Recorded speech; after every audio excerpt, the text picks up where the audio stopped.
Hi hello അസ്സലാമു അലൈക്കും എല്ലാവർക്കും ഹനാസ് കിച്ചണിലേക്ക് സ്വാഗതം. ഇന്നൊരു വെറൈറ്റി ആയിട്ടുള്ള സ്നാക്കുമായിട്ടാണ് വന്നത്. മിക്സിയുടെ ചെറിയ ജാറിലോട്ട് 1/2 ടീസ്പൂൺ പെരിഞ്ജീരകം, 2 ഗാർലിക്ക്, ഒരു കഷ്ണം ഇഞ്ചി, 1 ടേബിൾ സ്പൂൺ സവാളയും ഇട്ട് ഒന്ന് ചതച്ചെടുത്തിട്ട് വരാം.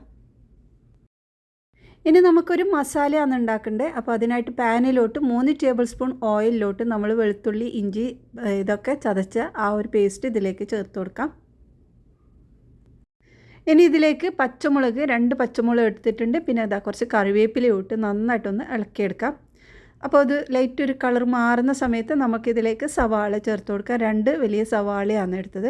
അപ്പോൾ അതും ഇതിലേക്കിട്ട് നന്നായിട്ടൊന്ന് ഇളക്കിയെടുക്കാം. ഇനിയിപ്പോൾ നമ്മുടെ സവാള നല്ലോണം ബ്രൗൺ കളർ ആവുന്നവരെ വഴറ്റിയെടുക്കണം. അപ്പോൾ അതിലോട്ട് കുറച്ച് ഉപ്പും കൂടി ചേർത്തിട്ട് നന്നായിട്ടൊന്ന് വഴറ്റിയെടുക്കാം. അപ്പോൾ ഇത് ചെറുതായിട്ടൊന്ന് കളറ് മാറി വന്നിട്ടുണ്ട്. ഈ ഒരു സമയത്ത് നമുക്കിതിലേക്ക് മുളക് പൊടി ചേർത്ത് കൊടുക്കാം. 1.5 ടീസ്പൂൺ മുളക് പൊടി. ഇനി ഇതാ 1/4 ടീസ്പൂൺ മഞ്ഞൾപ്പൊടിയും 1 ടീസ്പൂൺ മല്ലിപ്പൊടിയും ചേർത്തിട്ട് നന്നായിട്ടൊന്നും കൂടെ ഇളക്കിയെടുക്കേണ്ടത്.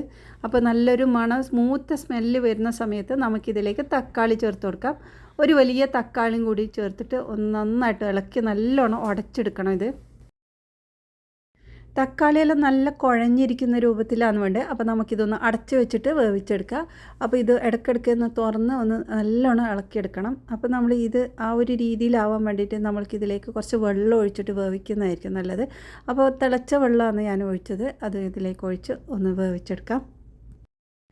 ഇപ്പോൾ ഇതാ നമ്മുടെ തക്കാളിയെല്ലാം വെന്ത് നല്ല കുഴഞ്ഞിരിക്കുന്ന രൂപത്തിലാണുള്ളത്. അപ്പോൾ ഇനി നമ്മൾ ഇതിലേക്ക് ചേർക്കുന്നത് കുറച്ച് പഞ്ചസാരയാണ്.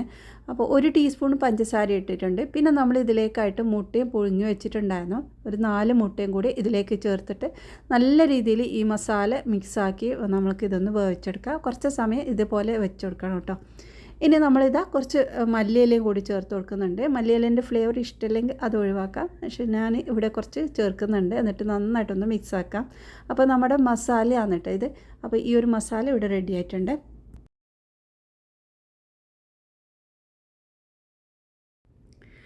ഇനി നമുക്ക് ആവശ്യം ബ്രെഡാണ് കേട്ടോ. അപ്പോൾ ഇതൊരു ടൈപ്പ് ബ്രെഡാണ്. ഏത് ടൈപ്പ് ബ്രെഡ് ആയാലും കുഴപ്പമില്ല കേട്ടോ. അപ്പോൾ നമുക്ക് ഇതിൻ്റെ ഒരു സൈഡ് ഒന്ന് കട്ട് ചെയ്യാം. ഇനി നമ്മൾക്ക് ഇതിൻ്റെ ഉള്ളിൽ നമ്മൾ ഈ ഒരു മസാല ഫില്ല് ചെയ്യുന്നതാണ്. അപ്പോൾ ഇത് കട്ട് ചെയ്തതിന് ശേഷം അതിൻ്റെ നടുഭാഗം ആ ഒരു ഭാഗത്തു നിന്ന് കുറച്ച് ഈ ഒരു ബ്രെഡ് നമുക്ക് എടുത്ത് മാറ്റാം കേട്ടോ. അപ്പോൾ നമ്മൾ ഇതിൻ്റെ കത്തിനോട് ഒന്ന് ജസ്റ്റ് ഒന്ന് ഇതുപോലെ കട്ട് ചെയ്തെടുക്കുന്നുണ്ട്. അപ്പോൾ ഇതിൻ്റെ പുറന്തോടിലേക്കൊന്നും ഇത് വരാതെ പൊട്ടിപ്പോവാതെ രീതിയിലാണ് നമ്മളിത് കട്ട് ചെയ്തെടുക്കേണ്ടത്. ബ്രെഡിൻ്റെ പുറം ഭാഗത്തൊന്നും കേടുവിടാതെ നമ്മൾ ഉള്ളിലത്തെ ആ ഒരു സ്പോഞ്ചെല്ലാം ഉണ്ടല്ലോ അത് കഴിയുന്നത്ര എടുക്കണം കേട്ടോ. എന്നാൽ മാത്രമേ നമ്മൾക്ക് നല്ല രീതിയിൽ ഇതിൽ മസാല നിറക്കാൻ പറ്റുള്ളൂ. അപ്പോൾ ആദ്യം നമ്മൾ മസാല ഇടണം. പിന്നെ നമ്മൾ ഈ ഒരു മുട്ട ഇതിൻ്റെ ഉള്ളിലോട്ട് ഇടണം. മുട്ട ഇട്ടിട്ട് നന്നായിട്ടൊന്ന് പ്രസ് ചെയ്തിട്ട് അതിലേക്ക് കൊടുക്കണം. അപ്പോൾ ആ ഒരു മുട്ട പൊട്ടിപ്പോയെങ്കിലും പ്രശ്നമില്ല കേട്ടോ. അത് അങ്ങനെ ആയെങ്കിലേ ഒന്ന് ടേസ്റ്റ് കൂടുന്നത്. എന്നിട്ട് ആ ഒരു മസാല അടുത്തത് ഇടുമ്പോൾ ആ മുട്ടേൻ്റെ ഉള്ളിലൊക്കെ ഫില്ല് ചെയ്തിട്ടാകുമ്പോൾ നല്ല രുചിയാണ്.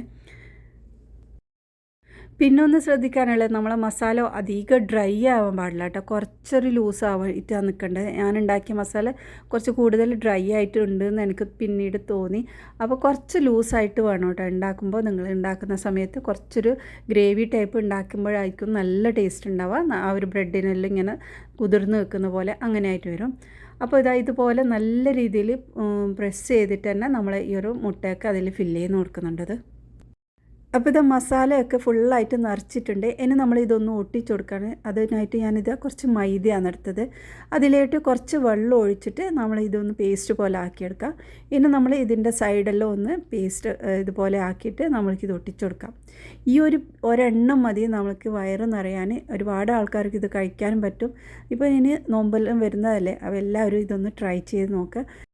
അപ്പോൾ കഴിഞ്ഞില്ല കേട്ടോ. ഇനി ചെറിയൊരു പണിയും കൂടി ബാക്കിയുണ്ട്. അപ്പോൾ ഇനി നമ്മളിത് വേവിച്ചെടുക്കണം. ആവിയിലാണ് നമ്മൾ വേവിച്ചെടുക്കുന്നത്. അപ്പോൾ നമ്മുടെ അപ്പച്ചമ്പ് വെച്ചിട്ടുണ്ടത് അതിലേക്ക് അലൂമിനിയം ഫോയിൽ വെച്ചിട്ട് അതിൽ ഇത് വെച്ച് കൊടുക്കാം. ഇനി അടച്ച് വെച്ച് വേവിച്ചെടുക്കാം.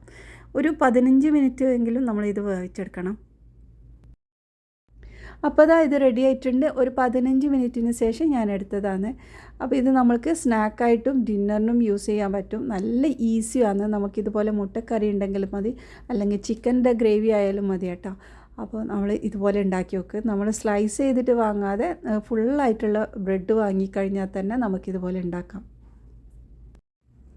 അപ്പോൾ ഇതാ നമ്മുടെ സ്നാക്ക് ഇവിടെ റെഡി ആയിട്ടുണ്ട്. സ്നാക്കായിട്ടും ഡിന്നറിന് യൂസ് ചെയ്യാൻ പറ്റും. അപ്പോൾ ഇത് നിങ്ങൾ ഫില്ല് ചെയ്യുന്ന സമയത്ത് കുറച്ചൊന്ന് ഗ്രേവിയോട് കൂടിയിട്ട് ഫില്ല് ചെയ്യണം. അപ്പോൾ ഇന്നത്തെ ഈ റെസിപ്പി നിങ്ങൾക്ക് ഇഷ്ടമായിട്ടുണ്ടെങ്കിൽ ഒന്ന് സപ്പോർട്ട് ചെയ്യണേ. ഇനി അടുത്ത നല്ല റെസിപ്പിയുമായി വീണ്ടും വരാം. ബായ്.